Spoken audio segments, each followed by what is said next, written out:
Today, the 9th of November 2021, Cabinet set, and following are some of the reports which happened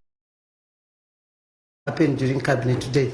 So we started off with the progress report on the country's response to the COVID-19 pandemic, also on the procurement and rollout of vaccines.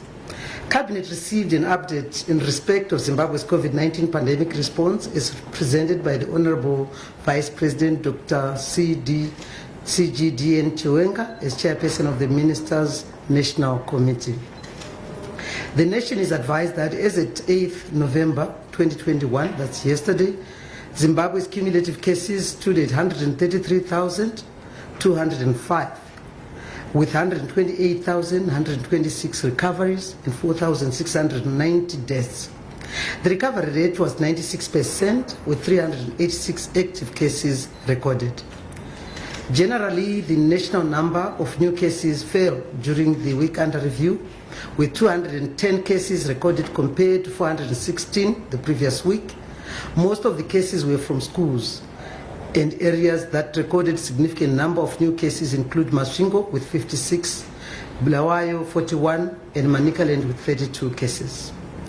Regarding the update on the national vaccination program, as at 8th November 2021, a total of 3,379,391 first doses had been administered, and 2,654,079 people had received their second dose. Cabinet would like to express appreciation for the response by Zimbabweans that has resulted in the country doing better than most countries in Africa. However, we need to remain vigilant to ensure that we attain our set target of attaining herd immunity by year end. To this end, let us all ensure that all those who are yet to be vaccinated present themselves for inoculation. The government would like to assure the nation that government has procured adequate stocks for this exercise. In addition, vaccination of the 16 to 17-year-old group with the Sinovac vaccine has been certified safe, and the group is encouraged to present themselves for vaccination.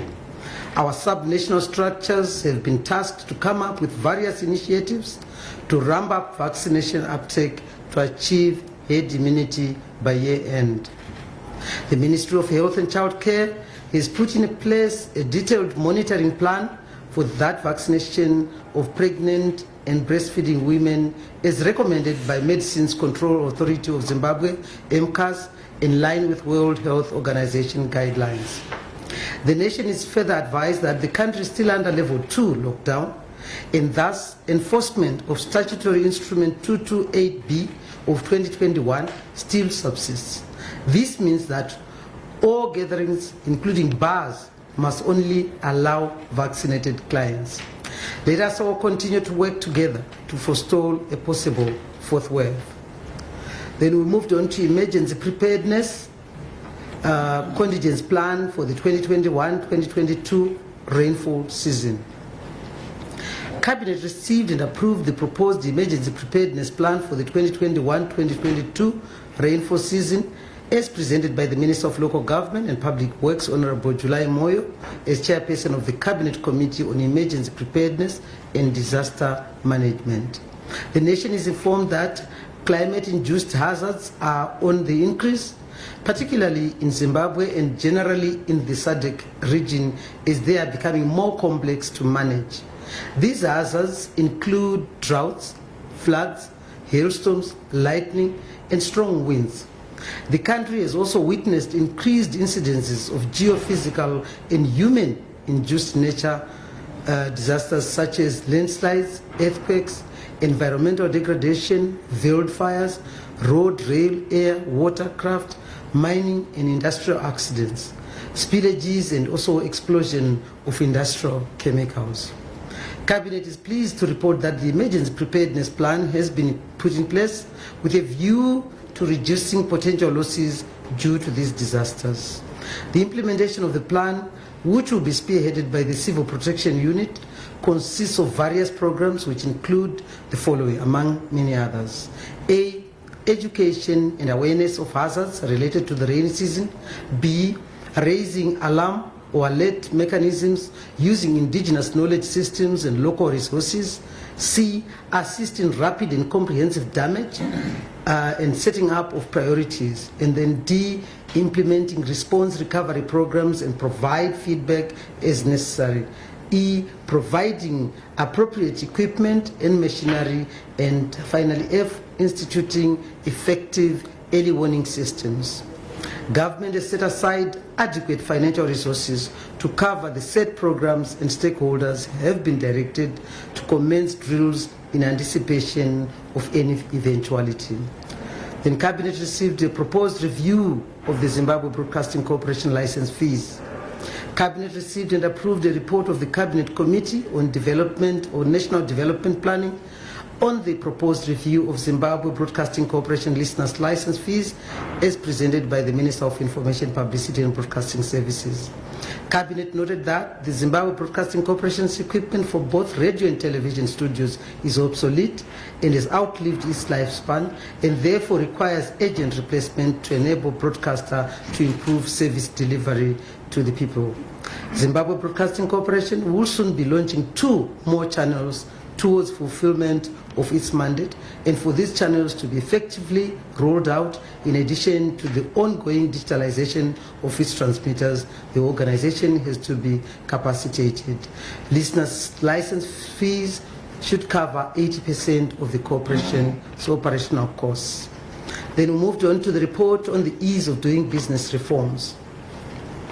Cabinet considered and approved the setting up of the Companies and Intellectual Property Office of Zimbabwe, and this was presented by the Minister of Justice, Legal and Parliamentary Affairs, Honorable Ziambi.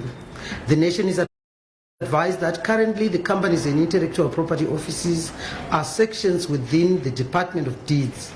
Companies and Intellectual Property, they are all under the Department of Deeds. The scenario has remained rigid and unchanged for the past 40 years and can no longer keep up with the increasing obligations and modern business demands for real-time service. In the advent of the promulgation of the Companies and Other Business Entities Act, there is need to operationalize this requirement.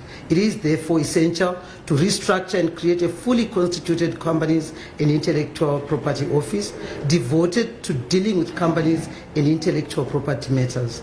This will go a very long way in improving the ease of doing business in Zimbabwe.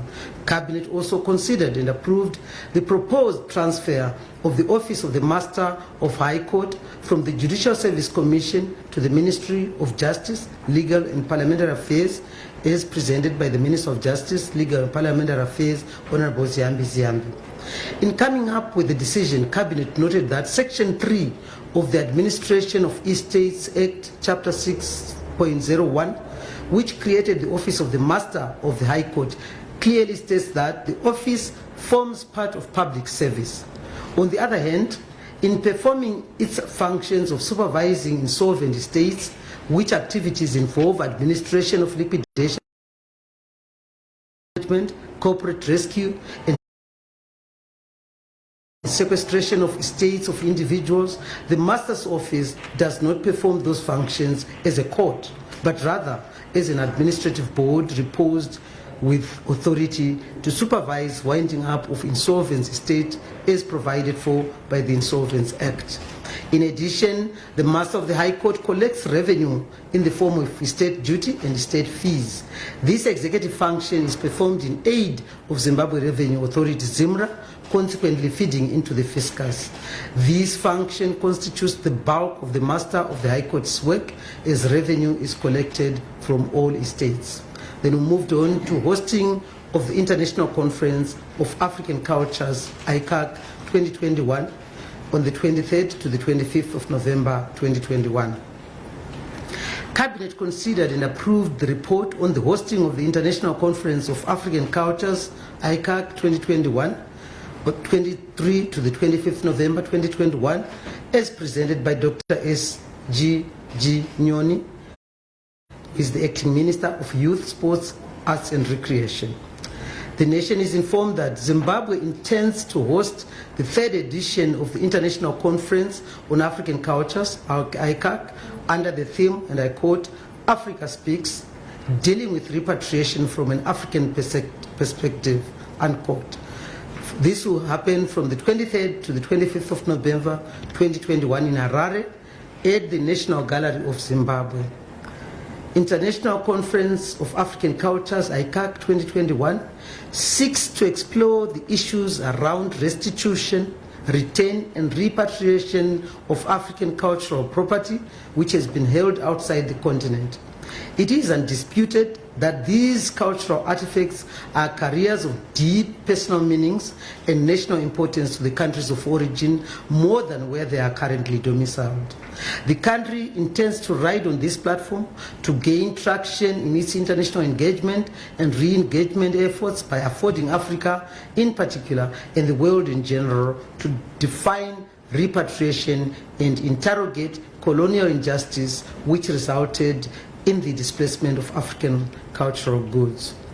The conference will incorporate aspirations of Africa's Agenda 2063, the Charter for African Cultural Renaissance, as well as the 2021 African Union theme, and I quote, arts, culture, and for building the Africa we want,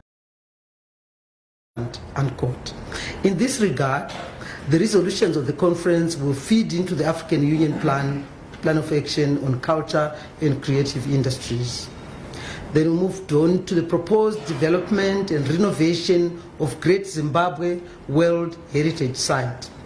Cabinet considered and approved the memorandum on the cooperation project between the National Museums and Monuments of Zimbabwe, NMMZ, and the French Development Agency, AFD, as presented by the Minister of Home Affairs and Cultural Heritage, Honorable Kazembe Kazembe, on the improvements of infrastructure at the Great Zimbabwe World Heritage Site. The nation is hereby informed that the project intends to improve the infrastructure at the site, as well as enhancing capacity building, economic development, and cultural empowerment of the local communities. The nation is further informed that, following a feasibility study carried out by the National Museums and Monuments of Zimbabwe, the following major challenges faced by Great Zimbabwe heritage sites were identified. 1. Documentation and conservation of the tangible and intangible heritage.